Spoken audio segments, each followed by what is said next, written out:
Well, good morning, everyone. As you sit and watch this, it is the first of the year, 2017. And so congratulations. We have made it through 2016, and we are on to 2017. So hopefully, if 2016 wasn't a good year for you, hopefully 2017 will be a good year. And it's my hope and prayer that we as individuals and we as a community will thrive this year.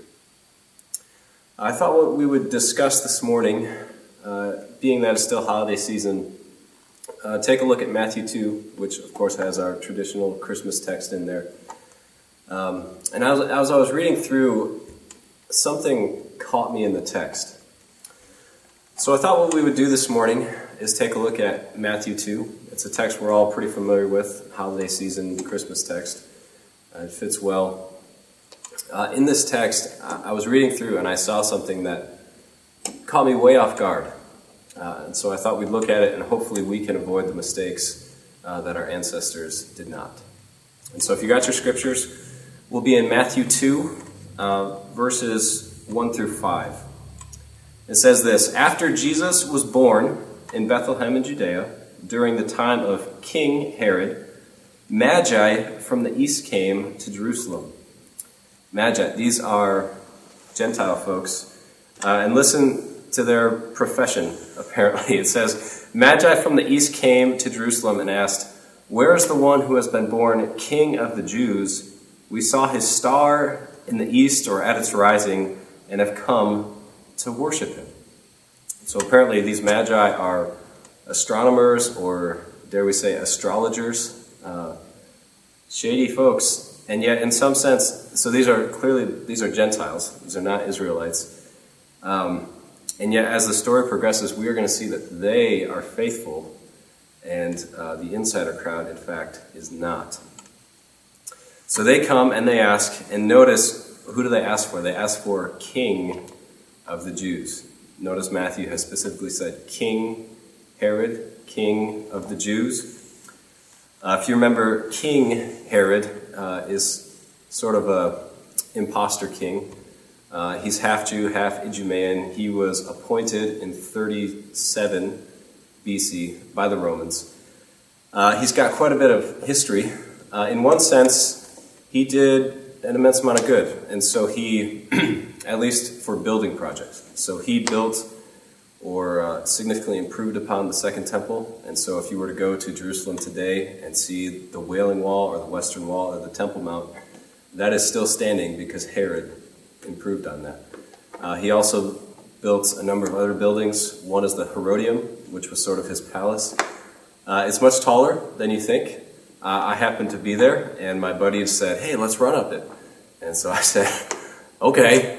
And we did, and we got to the top, and it was a bit more than we had expected. So a lot of what he has done is still standing today, and you can see it. However, he was also sort of a paranoid psycho. He was absolutely paranoid to the max of anyone who would challenge his power, which resulted in him killing at more than one wife, at least two of his sons, a nephew, and just about anyone else. And as we're going to read in the text, a whole bunch of small children who happened to be born in Bethlehem. Not a great guy, imposter king. And so these Magi come. They come to Herod and say, "Where's the one who has been born King of the Jews? We saw the star. We want to know what's going on." When King Herod heard of this, look at his response. He was disturbed. Not only him, and all Jerusalem with him. And when they had called together all the people's chief priests and the teachers of the law, he asked them where the Christ was to be born. They answer, "In Bethlehem in Judea," they replied, "for that is what is written." And the story goes on, and as we know, he'll send out the Magi. The Magi will go. They will worship faithfully, right? Present the gold, the frankincense, the myrrh. And then they'll return a different route because they realize Herod is a bad guy, that they don't really want to report the whereabouts of the new king. Herod gets suspicious, and he will send in the troops to kill all of the little boys 2 and under in Bethlehem. What I find so striking in this text, and I think Matthew's trying to draw it out for us, is The Magi, who are these Gentiles, these outsiders from, we don't even know where they're from, they see a star in the distance and they come running and they are faithful. Whereas Herod and all Jerusalem, so I'm assuming that's sort of a phrase for kind of the Jerusalem, the in crowd in Jerusalem, those in power, sort of the elite crowd. They hear good news of a Messiah, and they're disturbed. These teachers of the law, who they ask, where's the Christ to be born? They reply in Bethlehem, but they don't even go. They just stay at home. They don't even, it's only the Magi who actually go and worship the Messiah. And so King Herod and all Jerusalem, they hear the news that a Messiah is born, and their response is to be disturbed. Right? In one sense, it's understandable. Right? If a Messiah comes, by rights, the Messiah gets to become king. And so King Herod is then out of a job. The Messiah comes in, those sort of in the in crowd in Jerusalem probably realize if a Messiah comes, change is going to happen and we may be out of the job. Right? In other words, Herod and his cronies are going to lose their power. And they're terrified. So they try and destroy the Messiah. Understandable? Sure. Foolish? Absolutely. Right? They ought to know better. Right? The Messiah doesn't come to make life worse. The Messiah comes to make life better, to rescue Israel, to redeem Israel. And so yes, Herod, if the Messiah comes, you're out of power, but it's better for you that he comes. And Herod is just too short-sighted to see it, right? The Messiah's job, actually all of Israel in some sense is too short-sighted, right? They're expecting, if you remember from a few weeks ago, they're expecting another Judas the Hammer, right? Another Judas Maccabees to come in and throw out the Romans. The Messiah that they get isn't content with small-scale political problems. No, he's going for the kill punch. I mean, he's going for the throat. See, the true Messiah is coming to make life better for all of humanity. Humanity isn't supposed to be warring against one another. He's not after mere political independence. No, the true Messiah will go after the true enemy. Death, sin, rebellion, right? Anything that is against God, right? God is a good creator. He's designed this world to function in a certain way. And so sin is the act of going against the current, trying to go against the way that God has designed the world to work. And the Messiah has come to line us up with the way God wired the universe.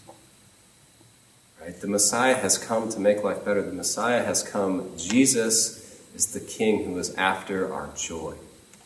Not after mere begrudging submission. He's not trying to take anything from us. He's trying to give something to us. Right? And so right now, this time of year is a time of year when many of us will make all sorts of promises to ourselves, right? We call these New Year's resolutions. And if we're honest, they will last anywhere from 20 minutes to 20 days, right? But most of us know we're just lying to ourselves. We ain't going to make it, right? And so we make all of these promises. We're going to shuck however many pounds or read however many books this year, whatever our goal is, and then we're going to burn out. I would like to challenge you this year to not make another resolution, but to live up to one you have already made. Right? So all of you in the crowd right now, I'm assuming I can't see your faces, most of you are, if not all of you are, Christians. Which means at some point in your life, you made a resolution to follow Jesus. No matter the cost, no matter the route, you would follow Jesus. Depending on your tradition, perhaps you made that resolution in a baptism tank, like the one behind me. Perhaps you did it through confirmation. Maybe you come from a non-ceremonial background and you just raise your hand and prayed a prayer. But in some way, shape, or form, you resolved to follow Jesus. And so this year, 2017, might I challenge you, might I challenge me, might I challenge us to make good on that resolution, to follow the Messiah wherever he may lead. Let us avoid the mistake of Herod and Jerusalem. When Jesus comes, let us not fear, right? Because it is scary. Following Jesus is no joke, right? It doesn't come with rainbows and daisies and glitter, right? Following Jesus is hard.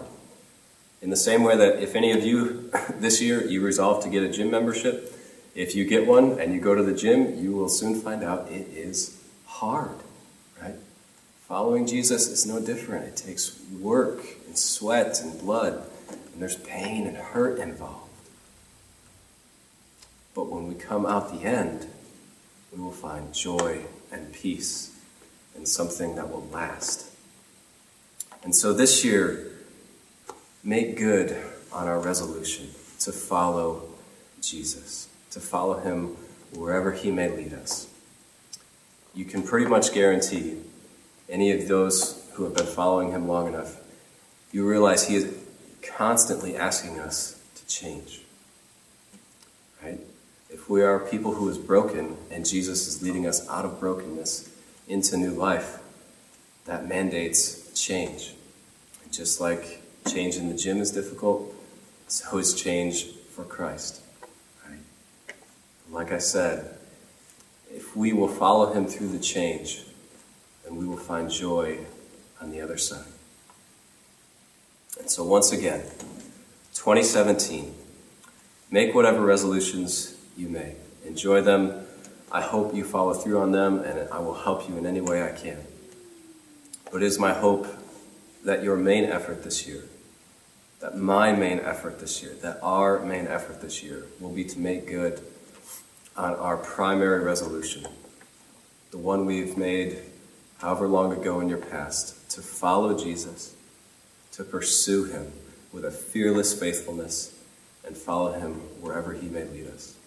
And if we do, if that is our goal in 2017, it may be a rough year, it may be an easy year, it may be hard, it may be smooth sailing, but whatever it is, whatever the journey, I know that at the end of 2017, if we have made Christ our goal, then we will have more joy and more peace than we had at the beginning. So follow him. Resolve this year to follow Christ with everything you've got, with a fearless faithfulness.